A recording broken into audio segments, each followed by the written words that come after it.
मैं हूं मूसा हैदर और आप देख रहे हैं गुनहगार कौन। इस सुनसान इलाके और रात के अंधेरे में ये दोनों अफराद सवारी के होते हुए रिक्शे को छोड़कर आखिर कहां गायब हो गए। इनकी इस मशकूक हरकत को देखकर कहा जा सकता है कि इनके इरादे कुछ ठीक नहीं है।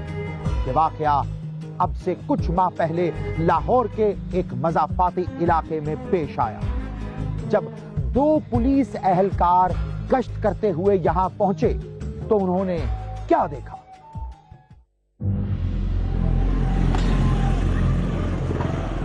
ले भाई इमरान, उधर कुछ नजर आ रहा है तुझे? कोई रक्षा है? अच्छा, अंधेरे में रक्षा? अंधेरे में रक्षे में सवारी नहीं जा सकती। ओए अगर इसमें सवारी होती तो ये यहाँ खड़ा ना होता, सड़क पे होता। मुझे तो लगता है इसमें बैठ के नशे ही सूटा लगा रहे हैं। आवाज लगा तू जरा।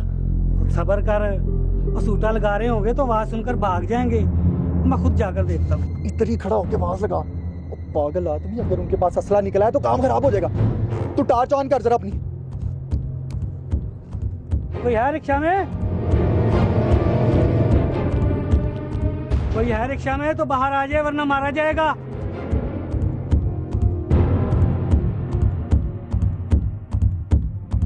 मुझे मामला मशकूक लगता है, मैं खुद जाकर देखता हूँ। सफर कर ले जरा।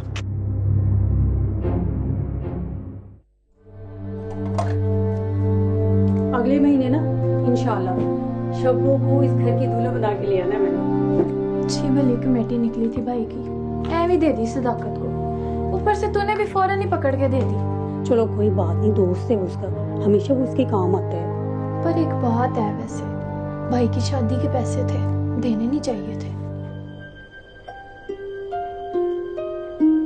12 बज गए, भाई नहीं आया अभी तक।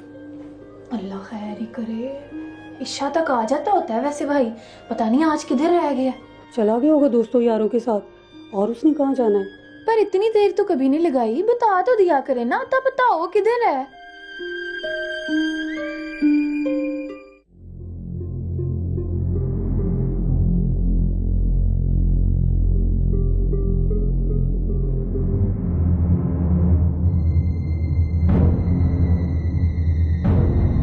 ये किसकी लाश है? और टार्च मार जरा इधर। वो इसके तो सर में गोली लगी है। पर ये है कौन? सवारी है या रक्षा ड्राइवर? लगता तो रक्षा ड्राइवर है। वो अब ये सोच करना क्या है? मेरा तो ख्याल है इसे अस्पताल पहुंचा देते हैं। ले, और शनाख्त तो ही नहीं है तो एम इसको अस्पताल पहुंचा दे। तो फिर तू ही एसएचओ साहब को फोन कर पहले।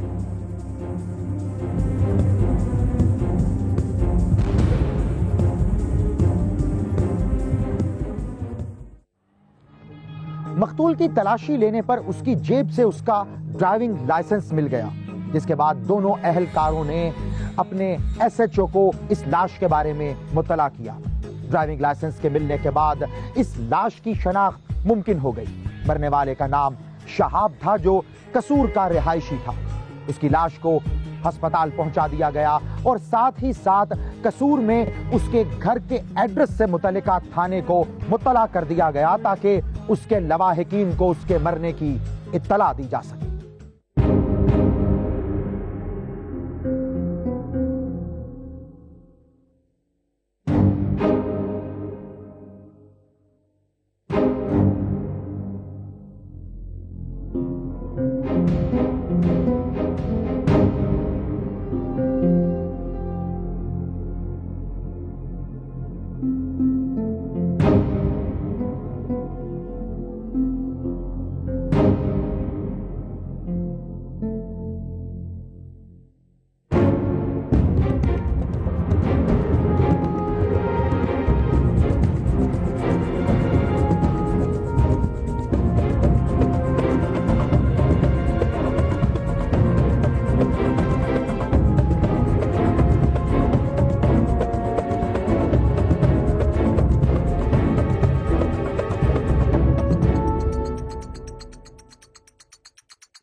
क्या चोचले करती रहती है तू सारा दिन घर में? झाड़ू कौन लगाएगा?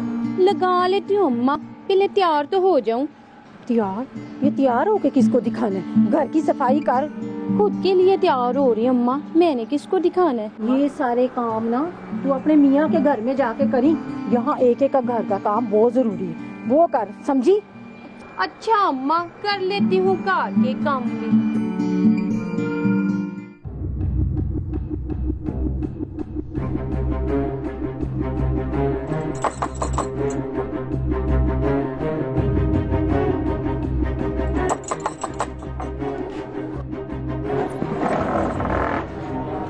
जी अस्सलाम वालेकुम। वालेकुम अस्सलाम। बीबी, अपना कोई जानने वाला है लाहौर में? हाँ जी बिल्कुल है लाहौर में। क्यों, खैर है? कौन रहता है उधर तुम्हारा? जी मेरी भांजियाँ और मेरा भांजा रहता है। हुआ क्या है? खैर तो है। भांजे का क्या नाम है? उसका नाम शाद है। करता क्या है वो लाहौर में? पहले तो मजदूरी करता था, अब उसने रक्षा ले लिया है, बस वो ही चलाता है। हुआ क्या है, कुछ मुझे भी तो बताएं। लाहौर के थाने से फोन आया है, उसकी लाश मिली है रिक्शे में से। क्या? शब्बो! शब्बो! क्या बोला?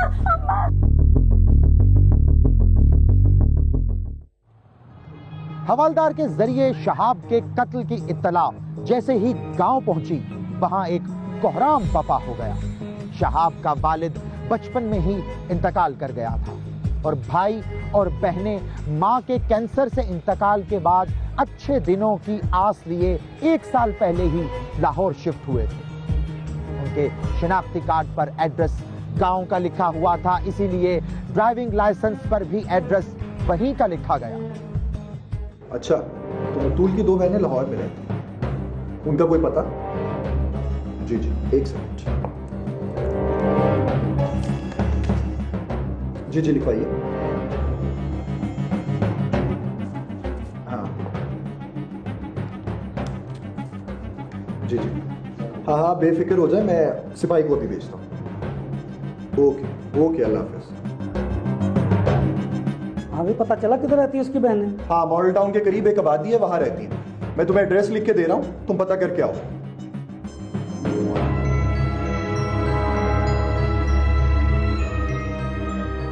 ये लो सर। सर, ये इमरान को किधर भेजा? सर मकतूल की 2 बहनें यहाँ लाहौर में रहती हैं, इमरान उन्हें लेने गया। एड्रेस मिल गया उनको? जी सर, मिल गया, यही मॉल टाउन के करीब रहती हैं कहीं।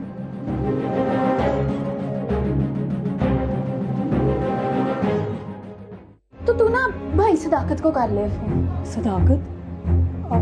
उसका नंबर तो नहीं है। देखो अब क्या होता है, पर अभी भाई मेरा तो जिगर था यार। वो सच सच बताओ, तुम्हारी लड़की का गांव में किसी के साथ चक्कर तो नहीं है? तौबा करो साहब जी, मेरी बेटी बहुत मासूम है, पूरा गांव इसकी गवाही देता है।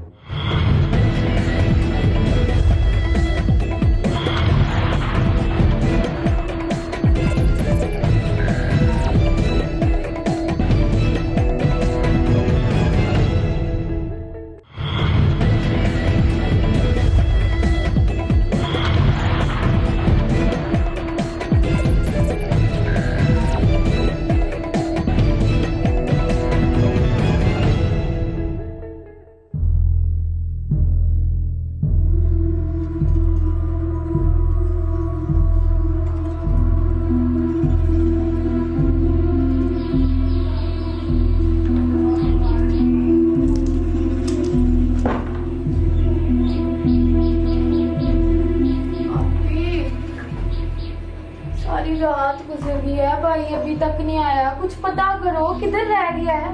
मेरा तो ख्याल है कि मैं सदाकत को फोन करती हूँ, शायद उसे पता हो। हाँ तू कर भाई सदाकत को फोन, कुछ भी कर, मेरा दिल बैठे जा रहा है। कभी नहीं भाई ने ऐसा किया। अच्छा जा मेरा फोन पकड़ाओ, किधर रखा है? हाँ, मैं भी लाती हूँ।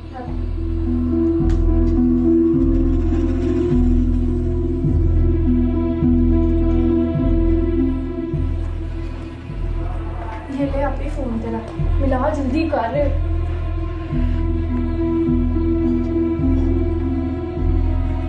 आपका मिलाया हुआ नंबर फिलहाल बंद है। आपका मिलाया हुआ नंबर फिलहाल बंद है। इकरा, शहाब का नंबर बन जा रहा है। तू ना भाई सदाकत को कर ले फोन। सदाकत? उसका नंबर तो नहीं है। हाँ, भाई ने ना एक दफा उसका नंबर डायरी पे लिखा था हिसाब किताब वाली। मैं ना अभी लाती हूँ।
हेलो जी, सदाकत भाई बोल रहे हैं? सदाकत भाई, मैं तहमीना बोल रही हूँ। जी पहचान लिया बाजी, खैरियत है? सदाकत भाई, कल से भाई रिक्शा लेकर गया हुआ है, अभी तक नहीं आया। अच्छा, किधर चला गया वो? यही तो पूछने के लिए मैंने आपको फोन किया सदाकत भाई। मैंने समझा कि शायद आपको कहीं बता के गए हो। बाजी, कल आया तो था मेरे पास, पर आधा घंटा बैठ के चला गया था वापस। अच्छा, कुछ बता के नहीं गया कि किधर गया है? नहीं, उसने बताया तो कुछ नहीं, ना ही मैंने उससे कुछ पूछा है। सदाकत भाई, भाई ने कभी इस तरह नहीं किया। कुछ समझ नहीं आती किससे पूछूं जाकर, बहुत परेशान है। परेशान नहीं हो ना बाजी, मैं भी देखता हूँ, कोई पता लगता तो मैं बताता हूँ। हाँ जी, अल्लाह हाफ़िज़। अच्छा ठीक है, खुदा हाफ़िज़।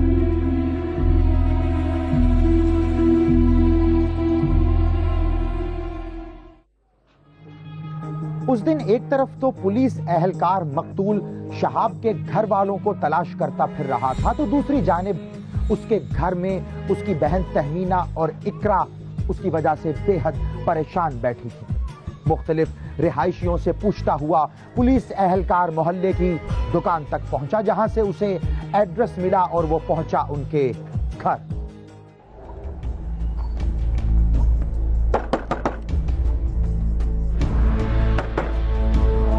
दरवाजा तोड़ना है क्या?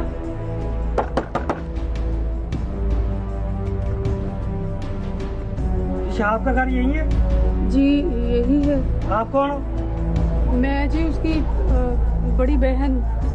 कब से वो घर नहीं है? वो तो रात से गया हुआ है, उसका कोई अता पता ही नहीं है। उसका पता चल गया है, बड़ी मुश्किल से इधर तक पहुंचा हूँ। अच्छा, कहाँ है भाई? उसका एक्सीडेंट हो गया है, अस्पताल में है वो। आ जाओ मेरे साथ। क्या? इकरा, मैं अस्पताल जा रही हूँ। क्या? दरवाजा बंद करो। क्या हो? भाई किधर है? भाई का एक्सीडेंट हो गया।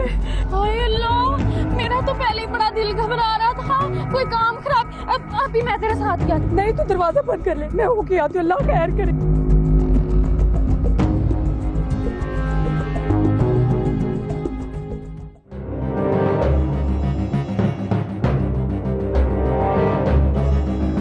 सर। हाँ भी पता किया रक्षा किसके नाम पर? जी सर, मकतूल के अपने नाम पे मैंने पता किया। ये देखिए, पिछले ही महीने ट्रांसफर हुआ सर। इससे पहले किसके नाम पर था?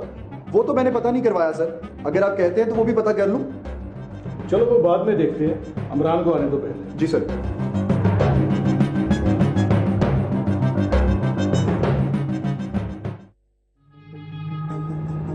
थोड़ी देर बाद तहमीना जब इमरान के साथ थाने पहुंची तो उसकी नजर थाने में खड़े हुए अपने भाई के रिक्शे पर पड़ी, जो कि बिल्कुल सही सलामत खड़ा था, जबकि उसे बताया गया था कि उसके भाई का तो एक्सीडेंट हो गया है। जब इमरान उसे लेकर अपने ऑफिसर के पास पहुंचा तो उसने बताया कि अब उसका भाई इस दुनिया में नहीं है। ये सुनकर जैसे उसके पांव तले जमीन निकल गई हो। 2 बहनों का इकलौता भाई किसी ने कत्ल कर दिया, लेकिन क्यों? देखो बीबी, ऐसा करोगी तो कुछ पता नहीं लगेगा किसने मारा। साहब जी बड़े गरीब लोग हैं बेचारे, वही घर को चला रहा था। असल तो कसूर के हो ना। हाँ जी। लाहौर में कब से रह है तुम्हारी? 2 साल हो गए। गांव में कोई दुश्मनी वगैरह तो नहीं थी?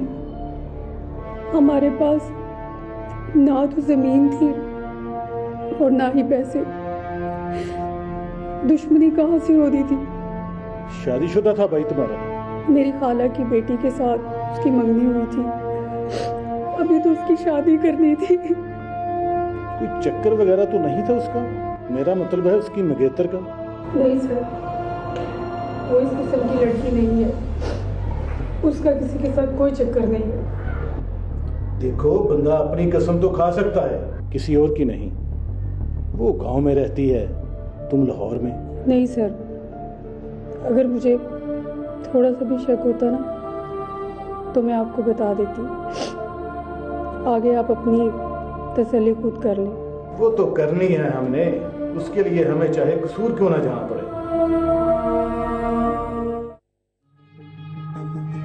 पुलिस ने तहमीना के थाने आने पर उसकी मुद्दत में उसके भाई के कत्ल का पर्चा इब्तदाई तौर पर नामालूम मुल्जिमान के खिलाफ दर्ज किया और तफ्तीश का आगाज कर दिया।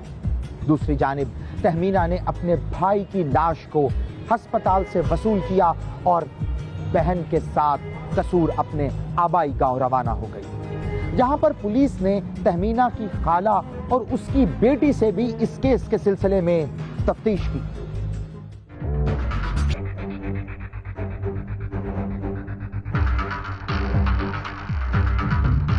कब की थी इन दोनों की मंगनी?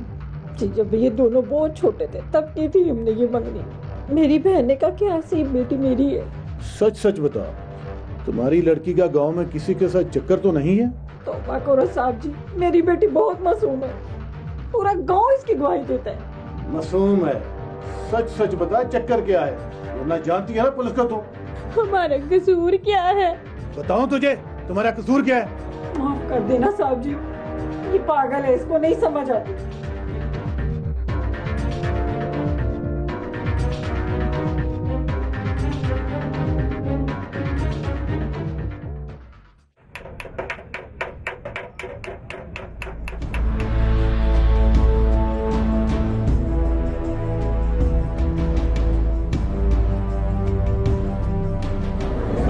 भाई हाँ वालेकुम, मैं बाद में करता हूँ फिर आप। वालेकुम अस्सलाम। आओ सदाकत, क्या हाल है? मैं अल्लाह का शुक्र है। वो तुम्हारे यार का क्या बना? सुना है उसे गांव में ही दफना दिया तुमने। हाँ बी भाई, उसकी बहनें बड़ा रो रही थी, देखा नहीं जा रहा था। हाँ रोना ही था उन्होंने, 2 ही तो बहनों का एक ही भाई था। क्या बना, कुछ पता चला किसने कत्ल किया?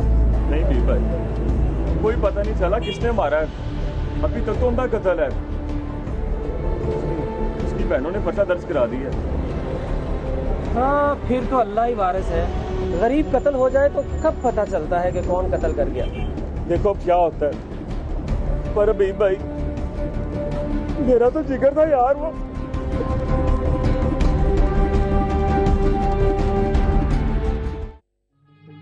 गांव में मकतूल की तदफीन के बाद जब उनकी बहनों को इस बारे में पता चला कि पुलिस इस केस की तफ्तीश के सिलसिले में उनकी खाला और खालाजाद शब्बों से पूछताछ करने के लिए उनके घर आई है, तो वो फौरी तौर पर वहां पहुंची, जहां उन्होंने पुलिस को इस बात का यकीन दिलाया कि इस केस में किसी भी तरह से उनकी खाला या कजन का कोई ताल्लुक नहीं है। लेकिन क्या उनका ये यकीन दिलाना ठीक था? वो हवलदार लियाकत, और थाने से आया हूँ जी। और ये सदाकत इधर ही होता है? हाँ जी, इधर ही होता है, लेकिन इस वक्त नहीं है। पूरा 1.5 महीना हो गया है, अब मुझसे मजीद बर्दाश्त नहीं होता। और गरीबी तो तू ऐसे खा रहा है जैसे मैंने तक करोड़ों रुपया देना है? और मैंने कब कहा तेरे पैसे नहीं देने?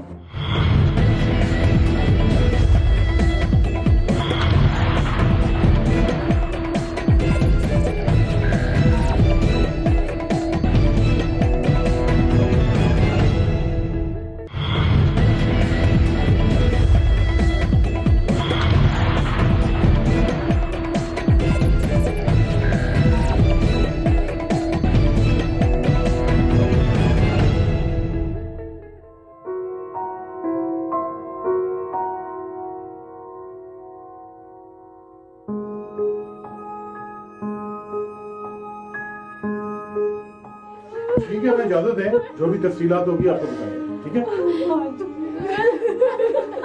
न किसी का दिल दुखाया है, न कोई खुशी है, न किसी का हक मारा, न किसी से कोई दुश्मनी पाली। इसी बात का तो दुख है खाला, हम तो उसकी शादी की तैयारियां करके बैठे थे। मैं क्या बताता खाला, उस गरीब के साथ ये सब हो जाएगा। तुम सब क्यों रो रही हो? एक दिन हम सब ने भी तो मर जाना है, उसके लिए दुआ करो। तू चुप बैठ जा। मैंने क्या कहा है, हमने भी तो मरना है।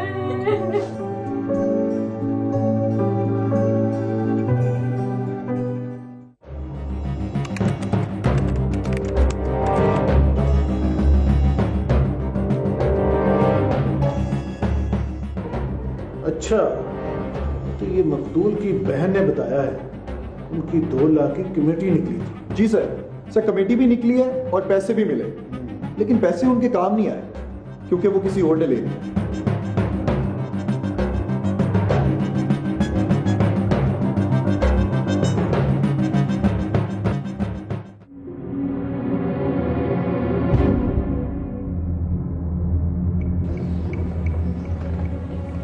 तहमीना, ये सदाकत ने कोई बात करनी थी तेरे से। जी सदाकत भाई, बोलें, क्या बात है?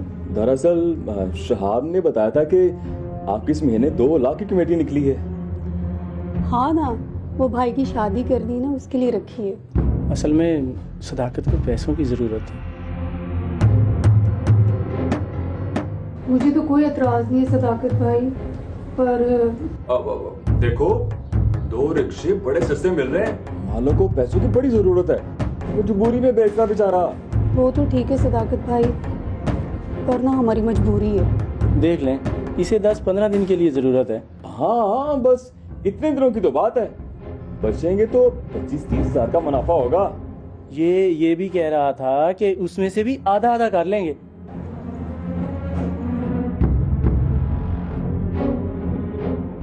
देखो, मैं कभी ना कहता, पर मैंने सोचा कि पैसे घर में पड़े हैं, कुछ फायदा हो जाए तुम लोगों को भी और मुझे भी।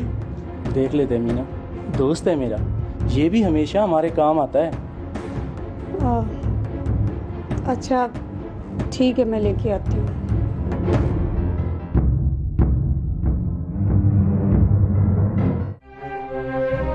कितने अरसे पहले की बात है ये? सर 1.5-2 महीने हो गए। पैसे ले तो लिए उसने, पर वापस भी किए या नहीं? नहीं सर 10-15 दिन का कहा था उसने, लेकिन अब पता लगा है कि उसने अभी तक वापस नहीं दिया। पता करो क्यों वापस नहीं किए उसने, वो करने भी है या नहीं? सर पुलिस अहलकार ये इब्तदाई मालूमात हासिल करने के बाद जब मजीद तफ्तीश के लिए उस जगह पर पहुंचा जहां पर सदाकत बहैसियत रिक्शा मैकेनिक के काम करता था, तो वो वहां पर मौजूद नहीं था। अलबत्ता उस दुकान पर उस दुकान का मालिक जरूर मौजूद था। पुलिस अहलकार ने जब इस दुकान के मालिक से पूछताछ की तो पुलिस के सामने कुछ ऐसी बातें आई जिनकी रोशनी में पुलिस को इस केस की तफ्तीश आगे बढ़ाने में बहुत मदद मिली।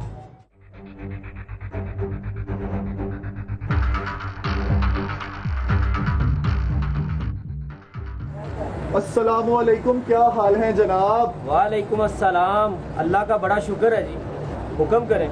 वो हवलदार लियाकत और थाने से आया हूँ जी। और ये सदाकत इधर ही होता है? हाँ जी, इधर ही होता है, लेकिन इस वक्त नहीं है। किधर चला गया? वो कहीं कोई वारदात डालने तो नहीं गया?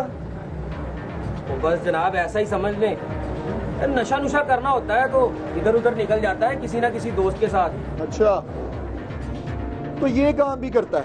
वो बताया ना, बीमारी होती है अक्सर लोगों को। आप हुक्म करें, क्या खिदमत करूं आपकी? बड़ी मेहरबानी जी। और सदाकत के बारे में कुछ मालूमात करनी थी आपसे। हुक्म करें जनाब। और सुना है इसका जो दोस्त कत्ल हुआ, सदाकत ने 2 लाख रुपया देना है उसका। जी हाँ, देना तो था। हर दूसरे दिन शहाब आकर तकाजा करता था, पर ये गोलियां कराता था उसे।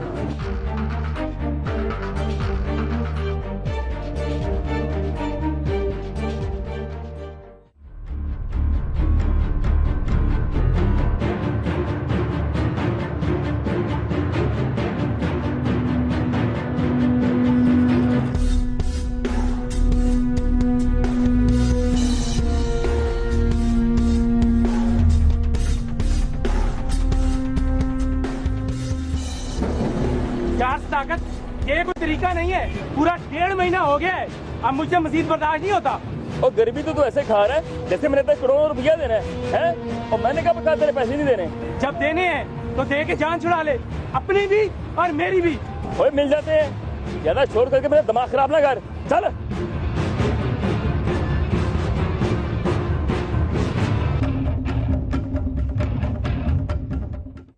ये किस्सा बड़े दिनों से चल रहा था इन दोनों के दरमियान। अच्छा। और जिस दिन उसका कत्ल हुआ है उस दिन भी दोपहर में बड़ी लड़ाई हुई थी इन दोनों की। इधर ही लड़ाई हुई थी दोनों की? जी हाँ, इधर ही दुकान के सामने हुई थी और हाथापाई तक पहुंच गए थे। फिर मैंने ही दोनों को छुड़ाया था। तो फिर क्या फैसला हुआ था दोनों के दरमियान? कहने लगा आज शाम को तुझे पैसे दे दूंगा। उसके बाद आगे अल्लाह ही जानता है जी क्या हुआ।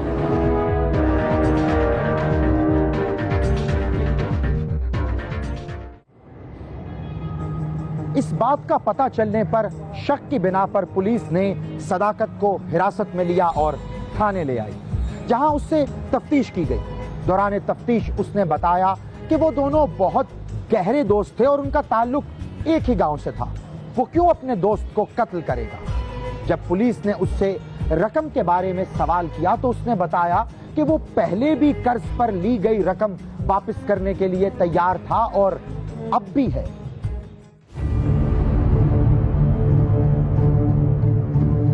चल तेरी बात मान, तू पैसे देने पर भी तैयार है। अब सच सच बता, मारा क्यों उसको? मैंने नहीं मारा सर। उस रोज शाम के टाइम तेरे और शहाब के मोबाइल की लोकेशन एक ही थी। नहीं सर। तू भी कह रहा नहीं सर? मैं झूठ बोल सकता हूँ लेकिन मोबाइल झूठ नहीं बोलता। अब बोल, क्या कर रहे थे दोनों उधर? मैं तो उस वक्त दुकान पे था जनाब, मैं तो कहीं गया ही नहीं। आप चाहे हमीद साहब से पता कर ले। सब पता करा लिया मैंने, तो उस शाम दुकान पे नहीं था। ज्यादा सियाना ना बन। क्यों टाइम जाया कर रहे अपना? तो मार खाने का शौक है तुझे? तो सच बता के जान खलासी कर ले अपनी। जिससे मोटरसाइकिल रेंट पे लेके गया था ना, वो भी पता चल गया। अब बताता क्या लगाओ 2-4 बार? बताता। उस दिन मेरा याद है असद, शहाब को उसके पैसे देने के बहाने के लिए लेकर गए थे।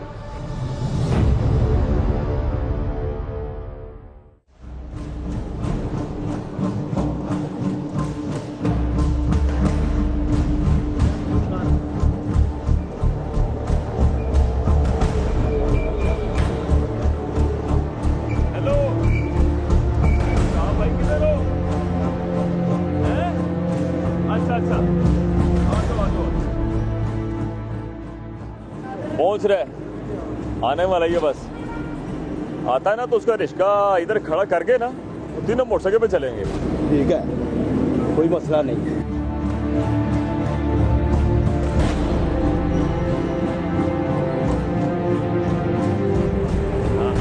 आ गया। मुझे देर तो नहीं हुई? वालेकुम सलाम। और नहीं यार, कोई मसला ही नहीं है। हम ऐसा करते, रक्षा इधर खड़ा करो, मोटरसाइकिल पे चलते तीनों। तो रक्षे पर चलते हैं ना, आप मोटरसाइकिल इधर ही खड़ी कर दें। ये भी ठीक है, इसके साथ रक्षे पर चलते हैं। ठीक है।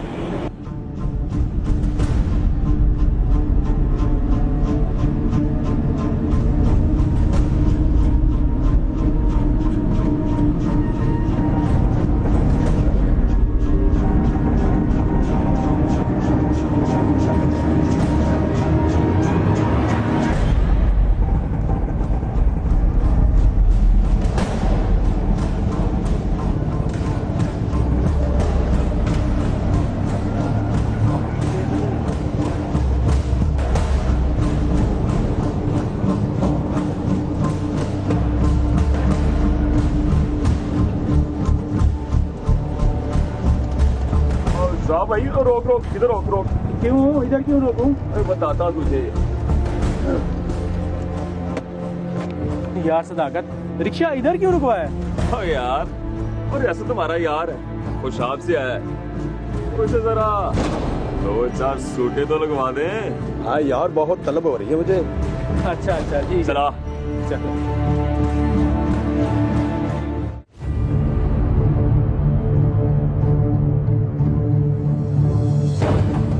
फिर लगाए सूटे? जी जनाब, सूटे लगा बस वहीं पर, उसके सर में गोली मार दी। पिस्तौल किससे लिया था? वो रियासत का था जनाब, खुशाब से लाया था वो अब किधर है? वो जनाब खुशाब वापस चला गया था, उसके बाद मेरा उससे राब्ता नहीं हुआ। फिर लाश रक्षे में डाल के रक्षा उधर खड़ा कर दिया ताकि किसी को पता नहीं चले। जी सर। लियाकत सर, सुबह इसका चलान करके रिमांड लेना है इसका, और मकतूल की बहनों को भी बुलवा लेना सुबह थाना। जी सर। चालू उठो, उठो जाओ सर। चल। यूं अंधे कत्ल का ये केस ट्रेस तो हो गया, मगर एक सवाल अपनी जगह बरकरार है। इस केस की बुनियाद कैसे और कहां पड़ी? क्या बहन की तरफ से कमेटी निकलने की खबर भाई को देने से, या फिर भाई की तरफ से इस खबर को अपने दोस्त के साथ शेयर करने से, या फिर रकम देकर मुनाफा लेने के लालच ने दो बहनों के भाई को हमेशा के लिए मौत की नींद सुला दिया? असल गुनहगार कौन है, इसका फैसला आप करेंगे। अगर आप भी जानते हैं अपने आसपास मौजूद किसी ऐसे ही गुनहगार को, तो खामोश हरगिज ना रहें, बोलिए। हमें ईमेल करें gk@sama.tv पर, हमें ट्वीट करें या फिर फेसबुक पर ज्वाइन करें। हमारा फेसबुक आईडी है facebook.com/गुनहगार कौन। आपसे मुलाकात होगी अगले हफ्ते एक और सच्ची कहानी के साथ, और देखेंगे गुनहगार कौन।